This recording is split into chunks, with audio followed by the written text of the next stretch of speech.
এটা হচ্ছে আলু আর মিষ্টি কুমড়া, একটু ভেজে নিচ্ছি। আমি ভিডিও করতে ভুলেই গেছি।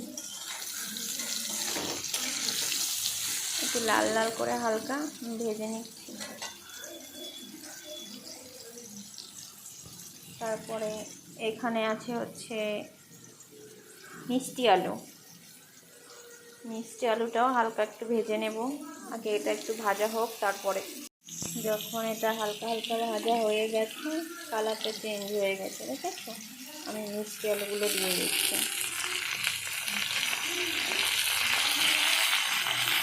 একা একা এক হাত দিয়ে ভিডিও করছি, এক হাত দিয়ে রান্না করছি। ভিডিওটা করাই হচ্ছে না, নড়ে যাচ্ছে। কেউ কিছু মনে করো না, হ্যাঁ।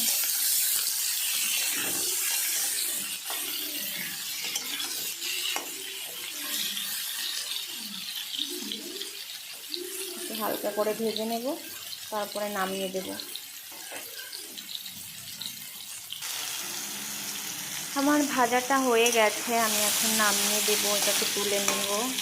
তারপরে আমি চিকেনটাকে একটু হালকা ভেজে নেব, কালারটা চেঞ্জ করে নেব। আমি এটাকে উঠিয়ে দিয়েছি। তারপরে কড়াইতে তেল দিয়ে দিয়েছি।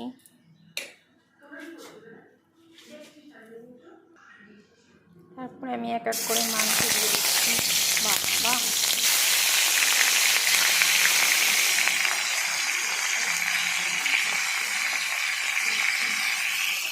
আমি এক এক করে হাফ মাংসটা দিয়ে দিয়েছি।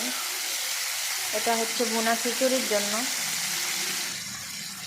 কালারটা একটু চেঞ্জ করে উঠিয়ে নেব। এক সাইড ভাজা হচ্ছে।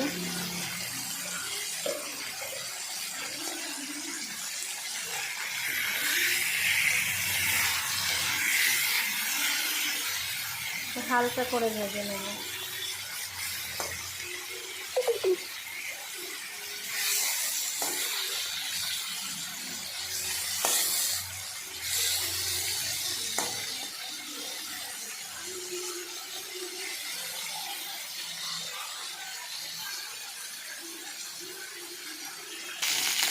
এক এক করে আমার মাংস সব ভাজা হয়ে গেছে, এখন আমি তুলে নিচ্ছি। আমি রসুন, আদা, পেঁয়াজ, এরপর হচ্ছে ডাল ভিজিয়ে রেখেছি, মুগ ডাল, মুসুরির ডাল, সব কিছু ভিজিয়ে রেখে আমি কয়েকটা শুকনো লঙ্কা দিয়ে দিচ্ছি। নিচে পড়ে গেল, একটু হালকা ঝালের জন্য। আমি এর ভিতরে গোটা জিরে দিয়ে দিচ্ছি। তারপরে সবগুলো আমি মিক্স করে নিব, মিক্সারে বেটে নেব। আমি মশলাটা মিক্সড করে নিয়ে এসেছি। এখন আমি এই কড়াইটার তেল গরম হতে দিচ্ছি। গরম হওয়ার পরে আমি আস্তে আস্তে সব কিছু দেব। তেলটা গরম হয়ে গেছে, এখন আমি এর ভিতরে গোটা গরম মশলা দিয়ে দিচ্ছি। 3-4 টুকরো গরম মশলা, ছোট এলাচ, ছোট ছোট করে 3-4টা তেজপাতা, একটু হালকা নেড়ে দিচ্ছি।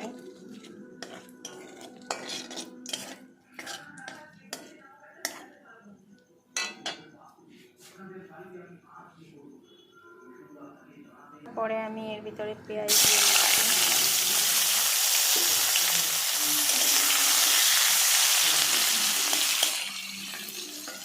পেঁয়াজগুলো আমি লাল লাল করে ভাজা পর্যন্ত ওয়েট করছি।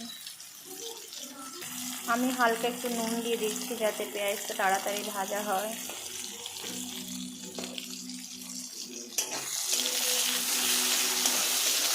নরম হয়ে যায়। দেখতে থাকো বন্ধুরা। ভিডিওটা ভালো লাগলে লাইক, কমেন্ট, শেয়ার।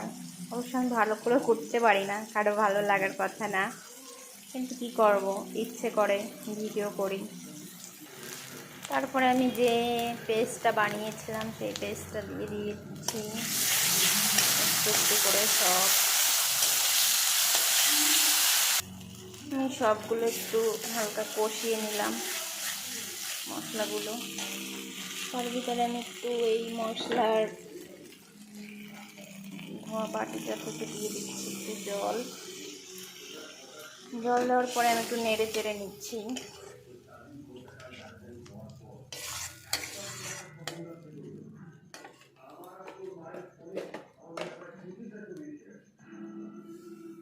আমি হলুদ দিয়ে দিচ্ছি, মানে যতটুক দরকার ততটুক।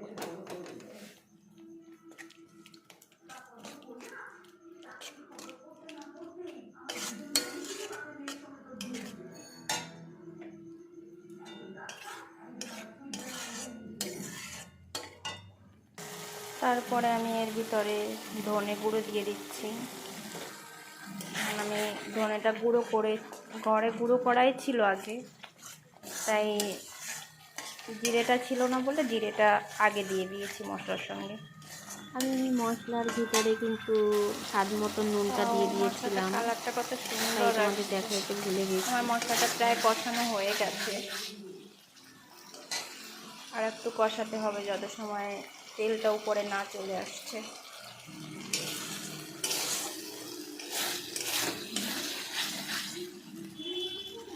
আমি সব মাংসগুলো দিয়ে দিচ্ছি এক এক করে, কারণ এক হাত দিয়ে ভিডিও করা আর এক হাত দিয়ে রান্না করা এটা সম্ভব না গো, অনেক সমস্যা হচ্ছে। কড়াইটা নড়ে চড়ে যাচ্ছে, কি করব বলো? তাই তোমাদের জন্য একটু ভিডিও করছি কষ্ট করে হলেও। এটা এখন একটু কষিয়ে নিচ্ছি, তারপরে দেখা হচ্ছে তোমাদের সঙ্গে আবার। মাংসতে আমি হালকা একটু জল দিয়ে নিচ্ছি, একটু কষিয়ে নিচ্ছি, সেদ্ধ হয়ে যাক হালকা, তাহলেই হবে। তাই আমি এটাকে কষিয়ে নিচ্ছি। আমি চালটা সুন্দর মতো ধুয়ে নিয়েছি। এখন আমি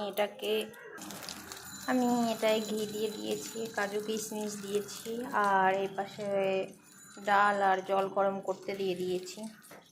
একটু হালকা করে ভেজে নিচ্ছি।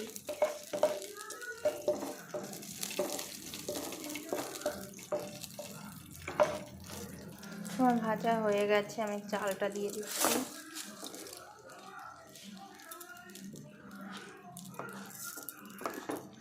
চালটা একটু নেড়ে চেড়ে নিচ্ছি, একটু ব্রাউন কালার ভাজা করে নেব।